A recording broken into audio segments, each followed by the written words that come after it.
Hello दोस्तों। आज हमारे पॉडकास्ट में एक ऐसे गेस्ट मौजूद हैं जिन्होंने अपनी मुस्कान और दमदार पर्सनैलिटी से हर घर में अपनी पहचान बनाई है। टीवी की दुनिया में, जी हाँ दोस्तों, आपने तारक मेहता का उल्टा चश्मा देखा होगा। उसमें सोढ़ी के किरदार को इन्होंने एक नया आयाम दिया। ये एक मजे हुए अभिनेता हैं, लेखक हैं, निर्देशक हैं। और आज हम इनसे सिर्फ एक्टिंग की बात नहीं करेंगे। एक्टिंग की बात, आपने एक्टिंग इनकी देखी है, एक्टिंग जर्नी के बारे में हमने पहले भी बात की है। बल्कि उनके उस जुनून पर चर्चा करेंगे जिसे इन्होंने बड़े पर्दे पर उतारा है। उनकी हाल में ही फिल्म रिलीज हुई है, चमार साहब 2, जो इस वक्त चर्चा का विषय बनी हुई है। तो आइए स्वागत करते हैं लाट सिंह मान जी का, जिन्हें आप सभी प्यार से सोढ़ी तारक मेहता के नाम से भी आप जानते हैं। सर नमस्ते, बहुत बहुत स्वागत है जी आपका। नमस्कार सर। नमस्कार, कैसे हैं आप? बस बहुत बढ़िया, बहुत बढ़िया। सबसे पहले तो आप शुभकामनाएं स्वीकार करिए। आपकी मूवी जो है सिनेमा घर तक पहुंची, क्योंकि आजकल बहुत सी फिल्में ओटीटी या यूट्यूब पर ही रह जाती हैं, सिनेमा घरों तक नहीं जा पाती। तो आपकी ये मूवी चमार साहब 2 सिनेमा घर पे आई, सिनेमा घरों में चल रही है, तो कैसा रिस्पॉन्स है? जी, मैंने ये कोशिश की थी सर, चमार साहब, क्योंकि हिंदुस्तान में एक कम्युनिटी है चमार कौम, रविदासिया भाईचारा, जो बहुत रिच और बड़ी पावरफुल कौम है। पर उनके ऊपर अभी तक कोई फिल्म नहीं बनी थी। वो ट्राई मैंने की, कोशिश की, विरोध भी हुआ, गाली गलौज भी मेरे साथ हुआ, शूटिंग में रुकावटें भी आई, नाम सुन के बड़े एक्टर मना कर देते, कैसे कैसे करके मैं ये फिल्म मतलब कंप्लीट की। और अभी इसके शोज लगने शुरू हुए। सबसे पहले इटली में ये मेरी पहली फिल्म है एज ए राइटर डायरेक्टर जो सिनेमा घर तक पहुंची है। कुछ को शो लग चुके हैं अभी। पूरे यूरोप में संडे को एक एक दो दो शो हर थिएटर में लगा करेंगे, क्योंकि इतनी कम्युनिटी वहां ज्यादा है नहीं यूरोप में। उसके बाद फिर इंडिया लेके आएंगे, तो इंडिया मेरे ख्याल से वैसे जैसे ऑल ओवर रिलीज करते हैं उस हिसाब से रिलीज करेंगे। उसके बाद हिंदी में डब करके ओटीटी में मतलब बनाएंगे, ओटीटी पे रिलीज करेंगे। पर फिल्म बहुत सफल रही है, मुझे बहुत कॉम्प्लीमेंट मिले हैं, बहुत सारी बधाइयां मिली हैं, और मैं बड़ा खुश हूं। और प्रोड्यूसर ने अनाउंस कर दिया है कि रेडी हो जाओ, स्क्रिप्ट रेडी कर लो चमार साहब 3 के लिए। और मुझे और खुशी हो गई कि 3 भी स्टार्ट होने वाली है जल्दी, और 3 बड़े बजट की होगी सर। हम्म, बहुत खूब। आपकी जो इमेज है वो एक कॉमेडियन की है। तारक मेहता से आपको बहुत ज्यादा काम तो आपने बहुत किया, लेकिन तारक मेहता से आपकी एक खास पहचान बनी है। ओए बल्ले बल्ले शाबाश। बस बस, थक जाओगे। तो चमार जी, साहब 2 में जो आपका कैरेक्टर है, तो क्या वो सोढ़ी वाला कलर उसमें लोगों को देखने को मिलेगा? एक्चुअली सर, जैसे एससी क्लास के ऊपर जितनी भी फिल्में बनती हैं उसमें विलन ब्राह्मण को दिखाया जाता है कि ब्राह्मण ठाकुर लोग जो हैं वो एससी क्लास पे, दलित भाईचारे पे अत्याचार करते हैं। मैंने वो, क्योंकि मैं रियल भारतीय हूं और मुझे पता है कि भारत में तो पहले ही इतने समुदाय बन चुके हैं, लोग आपस में लड़ते झगड़ते रहते हैं। मैंने वो मेथड नहीं अपनाया। मैंने जो विलन खड़ा किया है वो मैंने एक इंसान खड़ा किया है, काला साहब नाम का एक पावरफुल आदमी है, उसको मैंने खड़ा किया है। और इसमें मैं वो रोल मैंने खुद किया, मैं खुद नहीं करना चाहता था, पर क्योंकि मैंने जितने भी बड़े एक्टर हैं पंजाबी सिनेमा के उनसे बात की, तो कोई भी काम करने को तैयार नहीं था इस फिल्म में। तो मैंने वो रोल खुद किया है। वो एक विलन टाइप रोल है, जैसे अमरीश पुरी साहब किया करते थे। तो आपको कहीं लगा नहीं कि ये, खास करके हमारे देश में लोग आपको सोढ़ी के रूप में देखते हैं, एक इमेज बन जाती है दर्शकों के दिमाग में। तो आपको इस इमेज को तोड़ने में आपको नहीं लगा कहीं ये मेरे ऊपर भारी ना पड़ जाए? नहीं, एक तो मेरी सबसे बड़ी मजबूरी थी कि मुझे वो करना पड़ा। बाकी मैं एक एक्टर हूं, मैं हर तरह की एक्ट कर सकता हूं, है ना। और फिर विलन है तो मेरी आवाज, मेरा वो कद काठ, वो सब वैसा है, तो मेरे लिए वो बहुत आसान हुआ, बड़ा अच्छा हो गया, मतलब बहुत प्रभावशाली रोल हुआ। हम्म।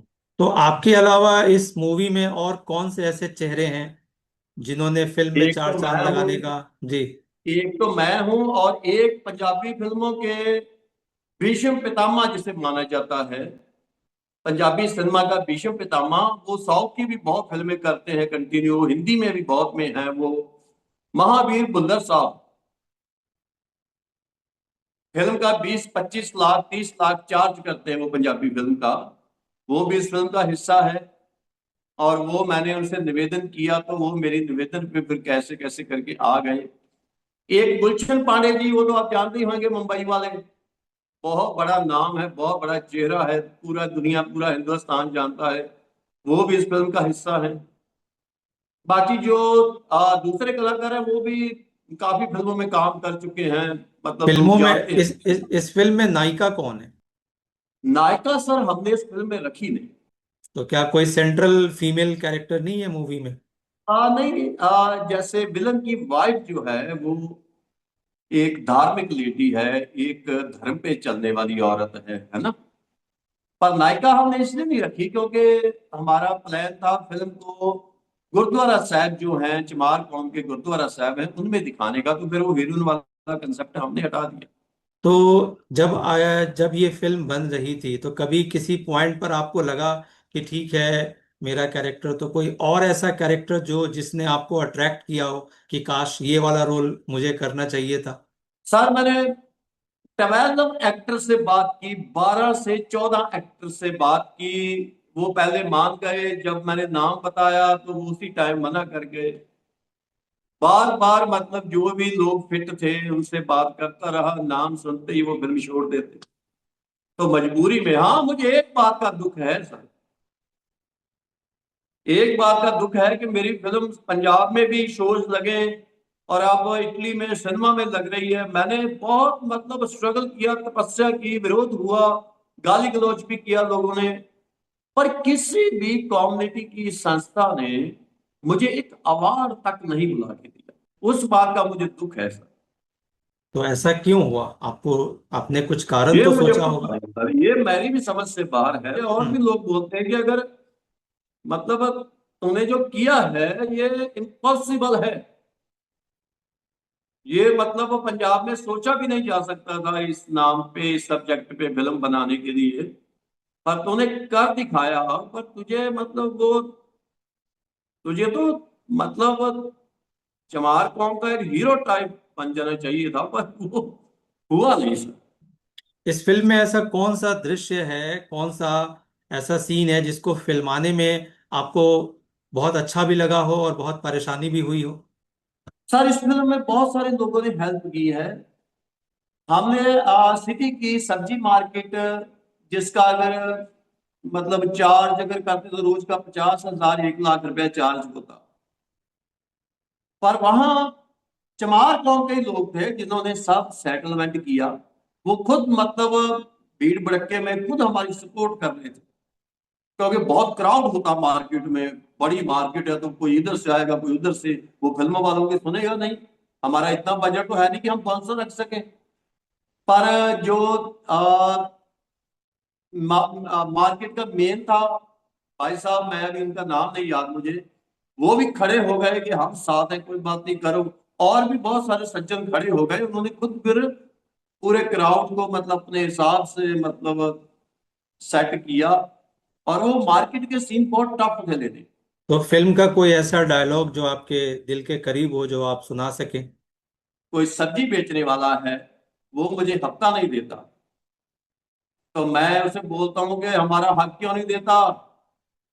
वो बोलता है तुम्हारा कौन सा हक, ये जो सब्जी की गाड़ी है तो हमारी वजह से आगे यहाँ बैठा है। तो वो बोलता है कि तेरी वजह से नहीं, अंबेडकर साहब की वजह से।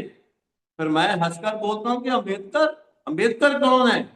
वो सामने से बोलता है कि अंबेडकर वो हैं जिनकी वजह से आजाद हैं और खुले में सांस ले रहे हैं, फिर मैं फिर दोबारा हंसता हूँ और फिर बोलता हूँ लगता तेरा दिमाग हिल चुका है। ਤੁਹਾਡਾ ਹੱਕ ਕਿਉਂ ਨਹੀਂ ਦਿੰਦਾ? ਹੱਕ ਕਿਹੜਾ ਹੱਕ ਕਾਹਦਾ ਹੱਕ ਆ ਸਾਡੀ ਵਜ੍ਹਾ ਨਾਲ ਹੀ ਤੂੰ ਇੱਥੇ ਰੇੜੀ ਲਾ ਕੇ ਬੈਠਾ ਆ। ਤੇਰੀ ਵਜ੍ਹਾ ਨਾਲ ਨਹੀਂ ਅੰਬੇਡਕਰ ਦੀ ਵਜ੍ਹਾ ਨਾਲ ਹਾਂ ਅੰਬੇਦਕਰ